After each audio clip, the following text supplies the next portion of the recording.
brincava aqui no quintal, louco pelo Corinthians. Ali ele ficava nervoso pelo Corinthians, pequenininho já, né? E gostava daquele... um que levantava assim a espada. Eu tenho a força, né? Eu não lembro o desenho do Super-Homem. Então, em vez de ele falar, eu tenho a força, ele gritava aí, eu tenho a fracura! E só de shortinho, sem camiseta, e a gente se dava tanta risada, a gente escutava daqui. Força, tem a fracura, Luísa falando, você vai ver a hora que você descer daí. Era muito engraçado. O Eduardo é uma criança que a gente sempre lembrou dele, sempre especial. Ele era novinho. Ela não sabe, se você der mão nela, ela tinha jogado, né, Lu? Aqui, ó. Tá aqui, ó. Vê se eu consigo ler. Somos peraltas, aí, ó, tá vendo? Sabemos, mas somos sempre bons. Podemos crer, ser algumas artes fazemos. Não é por nosso querer. Temos, papai, um beijo deu seu filho, Eduardo. Tá aqui, ó. Quantos anos tem isso aqui? Ele jogava lá na Vila Guilherme, teve um campeonato municipal que eu fui assistir lá no Pacaembu. E ele jogava muito bem, ele já estava até para ser contratado pela Portuguesa. Quando eu era criança, que eu descobri que meu pai poderia ter sido jogador de futebol, tudo começa aí. Eu lembro, e eu falei pro meu pai, e eu fiquei com isso muito na cabeça, e eu falava... Mas você poderia ter jogado no Corinthians, você poderia ter sido jogador e você ia ser meu pai, e você ia jogar e tudo. E meu pai virou pra mim e falou assim, não, mas isso é o que eu tenho que fazer. E eu acho que eu nunca vou me esquecer disso. E hoje eu vejo o meu pai com tudo isso.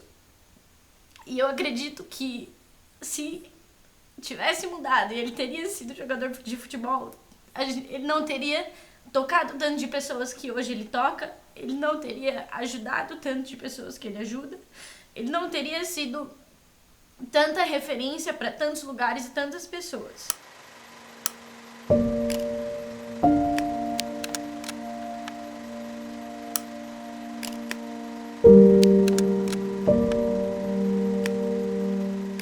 Muito bonita a conversão deles.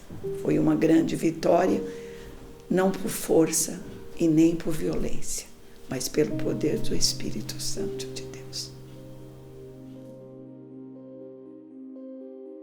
A minha família, a minha mãe e o meu pai também, eles sempre foram na parte, acho que da Umbanda, não sei, daí tinha o Centro Espírita que era na minha casa. Esses momentos eu nunca gostei, eu tinha pavor, eu tinha medo, tanto é que eu tenho um corte aqui que eu saí correndo durante a madrugada, porque como era na minha casa, as sessões espíritas, aquilo me dava muito medo. E ele era pequenininho, acho que ele tinha uns 3 anos, 3, 4 anos, ele saía nesse corredor chorando, gritando, eu não quero isso, eu não aceito isso, por favor, eu não quero isso dentro de casa. E a Luísa, fica quieto, Eduardo, fica quieto. E de madrugada o Eduardo sempre chorava muito, que diz que ele via um homem muito grande, enorme, gigante, perto dele, e ele abria umas asas. Eu tô aqui, ele tá aqui, mãe, ele tá aqui. E até hoje eu me arrepio de ouvir isso. Aí a gente começa a trás para hoje de ver, olha, Deus estava trabalhando, Deus estava mandando, enviando os anjos ali ao redor do Eduardo para guardar a vida do Eduardo, porque tinha aquela parte da espiritismo e Deus estava ali guardando, esse é meu, ninguém põe a mão nele. E ali a gente vê, hoje a gente vê o fruto, né, que Deus colocou. E ali, Deus colocou ali a vida também de uma amiga nossa aqui, que é da Igreja Batista, que começou a levar ele para a escolinha, que viu, né, esse desejo dele, né, do Eduardo, que ele não aceitava. Aí começou na Escola Batista, começou a dar aulinha para ele, junto com outras crianças, que é a Marina. Primeiro Deus me tirou de São Paulo, me levou para Goiás, foi lá que eu me converti. E aí eu voltei para São Paulo. E quando eu voltei, eu estava aqui nessa casa e eu recebi visita do pastor Pedro Mendes. E o meu marido, muito educado, falou, volte quando quiser. E aí o pastor Pedro falou, voltaremos. E aí começaram os cultos toda quarta-feira. Foi o meu filho, o Rafael, que estudava com ele, que convidou, e eles, acho que ficou sabendo que o Eduardo e a Graziela tinham trabalhos, né, espíritas em casa. E aí ele começou a chamar, e a gente começou a orar, e eles aceitaram. Eu fui convidada pela Marina e eu fui algumas semanas, eu fui a primeira pessoa, e eu amava. E a gente ia, era as quartas-feiras, eu lembro, e de sexta-feira tinha um processo a sessão espírita na minha casa. Nas sessões espíritas eu lembro que devido à minha alergia, devido a tudo isso, sempre era feito um trabalho em mim. Então eles me pegavam pelo pé, me deixavam de pé, me pegavam pelos calcanhares, me viravam, me sacudia, era um processo assim, aquilo eu tinha pânico.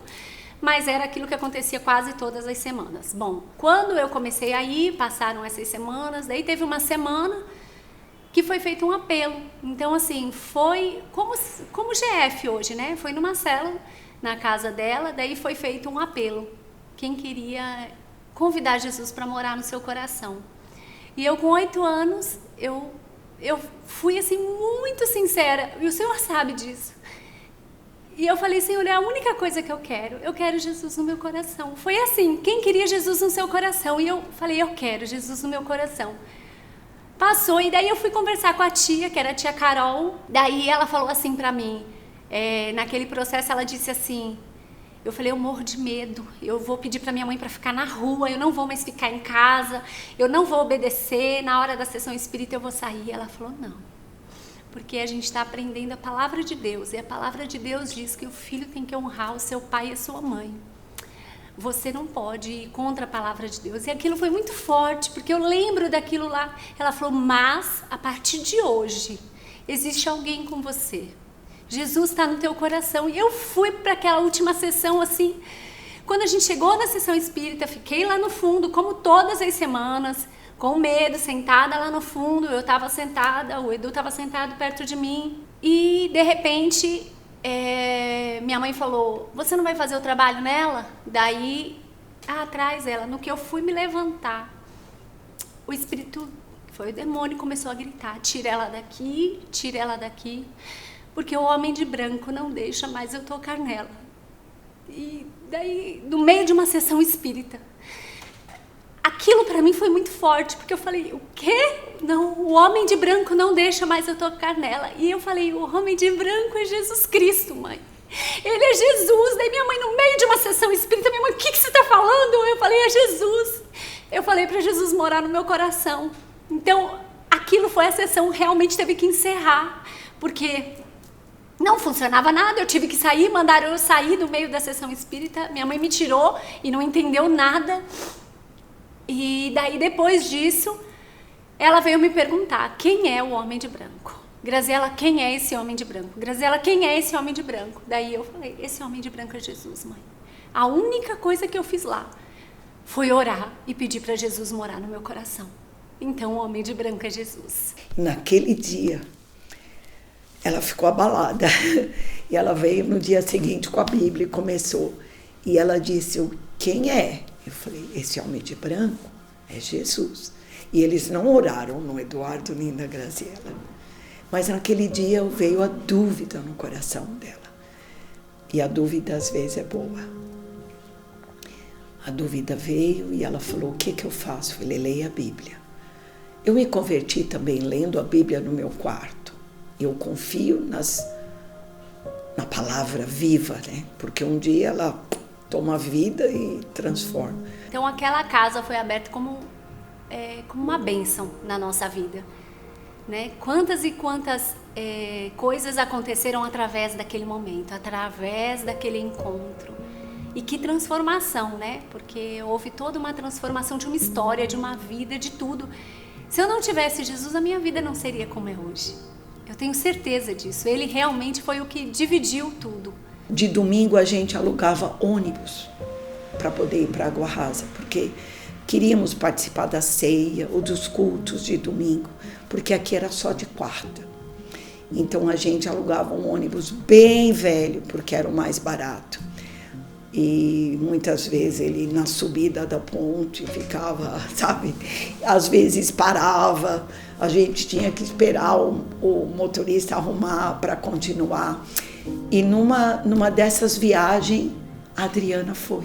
Eu e o Edu, a gente se reencontrou na adolescência e foi um evento da igreja da onde ele frequentava, onde ele era membro, né, que atualmente é a nossa igreja. E nesse evento a gente se reencontrou dentro de um ônibus que ia levar a gente para este evento lá no estádio do Pacaembu. E dentro do ônibus eu logo perguntei para ela, olha, aquele ali é o Eduardo? Aí ela falou, é ele mesmo, você conhece ele? Eu falei, conheço, estudamos juntos ainda quando crianças, né? E a partir dali a gente realmente ficou se olhando e aí trocamos umas palavras e ali a gente percebeu que realmente alguma coisa poderia acontecer. O Eduardo é fruto de oração. Porque como eu tive um casamento falido, eu me dediquei totalmente a orar, a buscar em Deus um marido para minha filha. E eu dizia para Deus, aquilo que eu não tive, eu peço que o Senhor dê. Ai, nossa, eu fico até emocionada. Porque é tão verdade isso.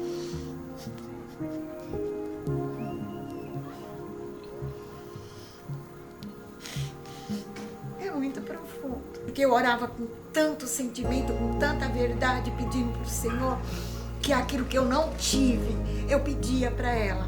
E eu dizia, Pai, dê alguém, sabe, que cheio do teu amor, cheio da tua bondade, uma pessoa fiel, uma pessoa sincera. E o Eduardo é tudo que uma mãe poderia querer para ser esposo da sua filha. Todo domingo a gente ia para Água Rasa.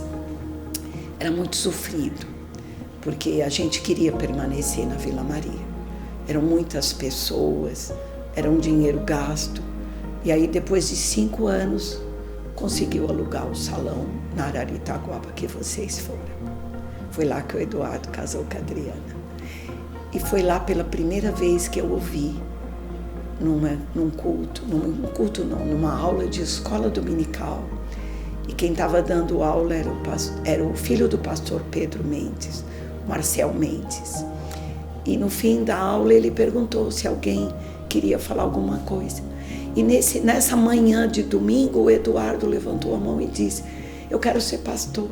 Eu nunca imaginei que o Eduardo seria um pastor, mas Marina sempre falava para nós, né, que ele tinha um ministério pastoral e dentro disso ele começou a arder o desejo no coração dele de ir para o seminário, de poder estudar e ingressar. E aí começou ali, ele fez o seminário e logo, claro, era nítido ver o chamado dele, o ministério dentro da igreja e juntamente com o nosso querido pastor Pedro, que já é falecido, e aí eles começaram um ministério colegiado, os dois juntos no início da igreja, e foi algo assim surpreendente, a igreja com 80% de jovens e começou a crescer assim exponencialmente assim dentro ali do nosso bairro, onde a gente nasceu, onde a gente se conheceu e aonde começou ali o nosso ministério. O Eduardo para nós é uma pessoa que a gente tem muito amor por ele. E foi uma batalha muito grande lá na Vila Maria, né? A gente construindo várias igrejas, quebrava a parede para fazer a coisa andar. E o Eduardo, parece que foi desde o ventre da mãe dele, já veio um chamado de Deus para ele. Porque eu nunca vi assim uma pessoa que ele olha para frente. E eu me lembro que estava tudo indo maravilhosamente bem. Todos os ministérios, todo mundo muito engajado. Eu e o Eduardo participando. Então, muita gente da nossa igreja eram nossos amigos de adolescência, que a gente cresceu junto e nós casamos e nós tivemos filhos. Então, era uma igreja assim com um potencial muito grande ali no bairro mesmo. A gente estava numa rua principal ali. E eu me lembro que a gente recebia muitas palavras dizendo que aquele lugar, nós estávamos numa escola. Então a gente percebeu que realmente Deus tinha uma palavra ali, mas a gente sempre imagina que é muito lá na frente, né? E quando chegou em dezembro de 2005, foi um ano extremamente difícil, a gente só queria que aquele ano acabasse. E eu me lembro que houve o convite para nós virmos para Sorocaba. Quando a gente veio em janeiro para ele pregar, né, foi acho que a primeira vez viemos todos nós, né, a família toda para conhecer um novo lugar e tal. A gente já tinha vindo acho que alguma vez, mas a gente só conhecia a cidade, tipo, por ser uma cidade do interior, uma cidade muito boa e tal, só era isso que a gente conhecia. E eu lembro que a gente estava saindo de casa. Eu não sei o que eu fui guardar no porta-malas e eu tranquei a chave do carro dentro do porta-mala. E lógico, né, a gente já tava todo mundo meio tenso, porque era algo novo, assim, diferente, né? Meu pai tava vindo, ele tava com aquele nervosismo também de pregar, ele ia pregar pra igreja conhecer ele. E no fim a gente tinha uma viagem, né? Porque a gente morava em São Paulo, então tava atrasado. E a chave tava presa no porta-mala, ninguém conseguia entrar no carro, ninguém conseguia dirigir. Naquele dia eu falei, pastor Pedro, ele vai embora. E ele nasceu aqui, né? E o pastor Pedro, naquele dia, me disse uma frase: será ótimo para Sorocaba e será péssimo para Vila Maria. E foi ótimo para Sorocaba.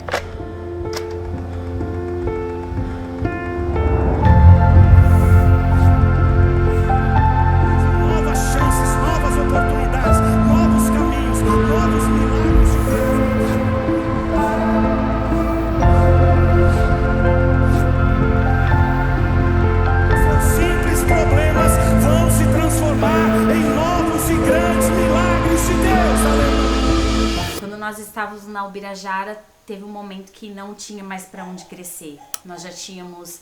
A igreja tinha uma propriedade boa, muito boa, legal até no bairro onde a gente estava, mas é um bairro muito residencial, onde era ali na rua Ubirajara, de uma esquina a outra, e o pedaço do estacionamento. Essa era a propriedade da igreja. E eu me lembro de uma palavra do pastor Carlito, que ele disse assim: Edu, você já pensou de olhar a outros lugares, né? Olhar para fora, ver outros lugares, né, a respeito de espaço e tudo mais. E eu me lembro que o Eduardo falou para a igreja começou a orar em relação a isso. E na segunda-feira nós recebemos uma ligação de uma pessoa que era corretor de imóveis, mas que ele tinha um lugar adequado para nós, que era onde nós estamos hoje. É o que ele fala até hoje, né? O Deus que dá a visão, ele dá a provisão. Então foi ele que deu a visão desde lá de trás e que continua dando a visão e que tem dado a provisão. O nome Igreja Família, ele não surgiu do nada. A gente entende muito que surgiu no coração de Deus, porque era exatamente dessa maneira que Deus nos enxergava, como uma família. E foi da maneira como nós começamos a nos tratar dentro da igreja. A gente entende que é algo que faz parte da nossa essência, sabe? E a gente percebeu que com esse tratamento vinha essa identidade nova, vinha este novo tempo dessa nossa família espiritual, que é como a gente já se chama. Que tem o poder de entrar na sua vida, restaurar você por completo, mudar o seu passado, restaurar o seu presente, projetar o seu futuro, se chama Jesus Cristo. O melhor tempo da sua vida é o hoje. A bênção não está vinculada a lugares, a coisas ou circunstâncias. A bênção está em você. Em novos e grandes milagres de Deus. Aleluia. E uma vez ele falou para mim: eu sei que aqui na igreja existem pessoas que oram mais que eu, que oram até de madrugada. Mas Deus me escolheu. Eu falei, isso mesmo, Deus escolheu. Não importa se a gente ora de madrugada. Porque ele foi escolhido. O mesmo desejo de falar de Jesus, de 25 anos atrás, eu vejo hoje, quando ele prega. É incrível. Para mim, a honestidade, a dignidade, o caráter da pessoa é tudo o que ele é.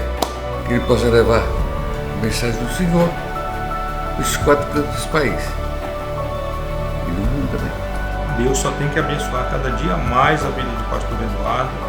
Ele é uma pessoa que sempre está nos caminhos firme com Deus. Nossa, eu só tenho que ver assim, mover de Deus na vida do Eduardo. Deus moveu tudo na vida do Eduardo. É você tirar uma pessoa assim, fazer assim, Deus falou, é você. E ali você vê ele crescendo dia após dia, e aonde ele está. Hoje ele está lá em cima, mas não é ele, é Deus usando a vida dele. Deus sempre usou a vida do Eduardo. Sempre guardou a vida dele. E hoje ele é o que ele é, porque Deus colocou ele ali. Eu tenho certeza. Ele consegue trazer exatamente o que o Senhor está relatando em todos os momentos, e eu vejo assim, esse amor pelo ministério.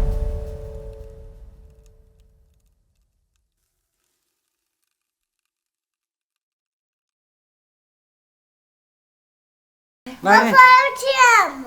Fala, vovô. Manda um beijo pro vovô.